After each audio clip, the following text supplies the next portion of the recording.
Okay, thank you very, very much. I came here without a jacket for a good reason.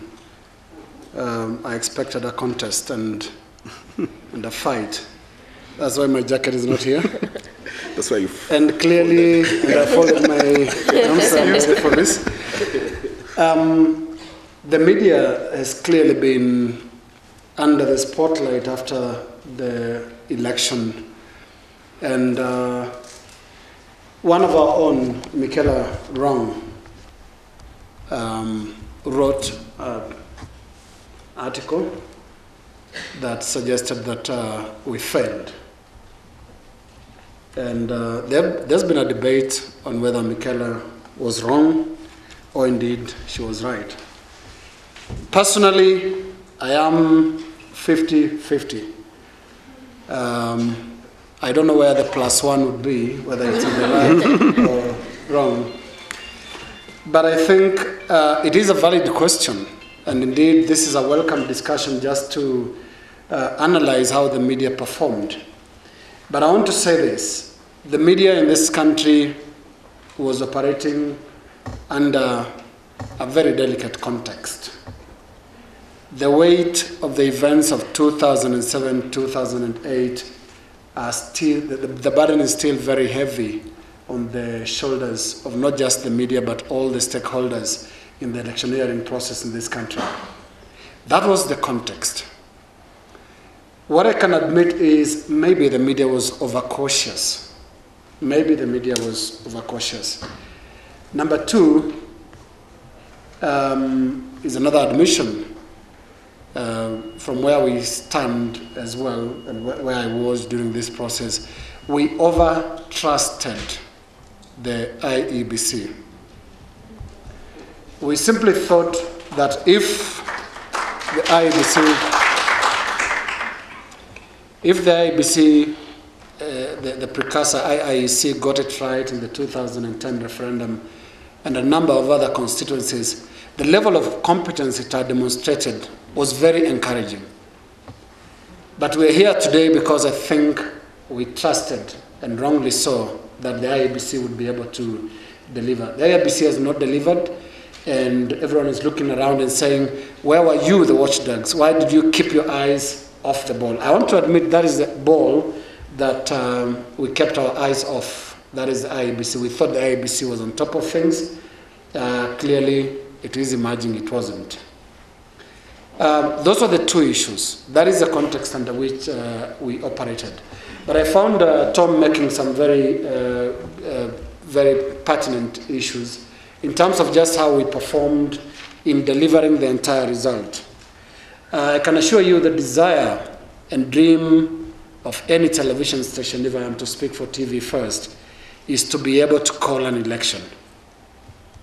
It's to be able to call an election. What we normally do in every election, what a media house, a TV station especially, would do is to prepare the what we call bumpers, the end board of so-and-so elected president. So your guess is right on what bumpers or end boards we had that night. We had one that said, Raila Odinga, elected president, with a big tick. We had another one written, Uhuru Kenyatta, elected president, with a big tick. There'll be no prizes for guessing. We didn't have any other boards, not even for Kiapi or Dida, as much as they were doing very, very well. We had those two boards. And then the question becomes, at what point do you use it?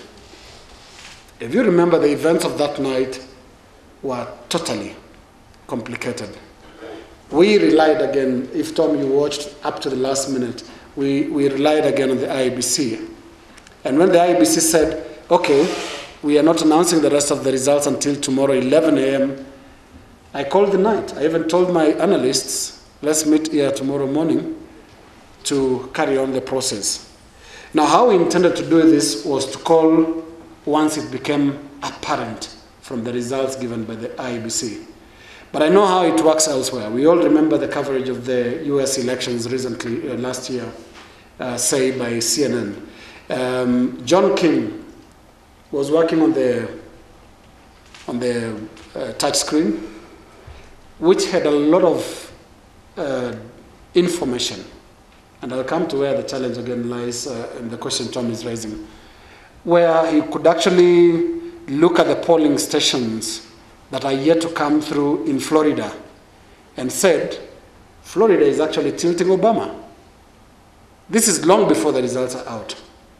Now, where are we? Which stage are we in as Kenyan media? We still have a problem because, look at the court even right now, we don't know which voter register to use, for example. IEBC is clueless on that. The judges are also asking, the lawyers don't know. That is where we are. Just the basics of getting the correct database. We, for example, have worked for months with the IEBC trying to tell them, give us the database so that we have a uniform database, so that nation doesn't have one, citizen have another one, IEBC has another one, because that's what's happening right now. You're not sure which one to go with. So in the event that all these things come together, the database can be put together that is uniform right across the industry. It's so easy for us to go to Tharaka Nithi, for example, when all the polls have closed in other places, and tell it very easily that this one is going the Jubilee way. So we were handicapped. But I want to say the media right across the industry has done an incredible job this time than any other election. Let's not forget, let's not just emphasize the lapses in the end, but also the entire journey that includes the move to organize the presidential debates, which was entirely a media initiative. So there were those areas, and I've admitted there are two things that we need to attribute the failures to. One is the context. 07, who will pull the trigger in 2013? The media was determined not to be the one to take the blame this time if anything goes wrong. Number two, over-trusting the IEBC. We thought IEBC knew what it's doing. As it is emerging, IEBC was clueless. We do have election coverage policies as different media houses, but on a number of issues we cooperated. I want to admit here, maybe you do not know, that on the election night there were killings in Mombasa that happened, carried out by the MRC or suspected MRC. That piece of information was out by 2 a.m. towards the morning of the election day. By 2:30, we were making calls to each other on how to handle this. Editors, let me be very clear, editors, journalists, not media executive, not the owners. The owners do not know about this. This was editors. Because we had the option of saying, do the normal thing. It is information out there. Put it out. We agreed we are not going to give first priority to that incident, the killings in Mombasa. This is what would have typically happened. The polling stations open at 6. So what will happen is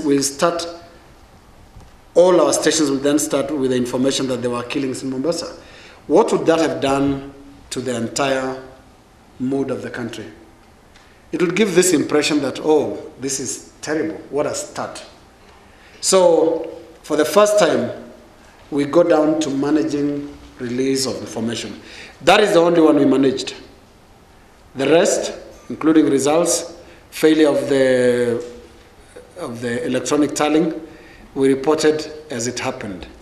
Although detecting was a bit of a problem, we didn't detect early enough that indeed the electronic tallying had stalled.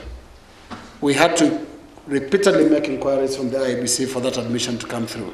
So all the decisions that were made were entirely editorial, made by journalists who were conscious of the context, and number two, were conscious of their own role as independent journalists. Right.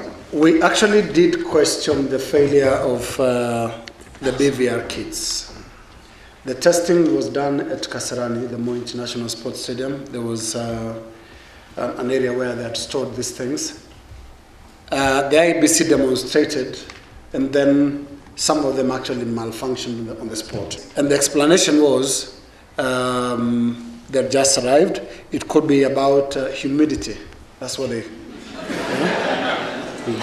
Humidity could have caused it to jam.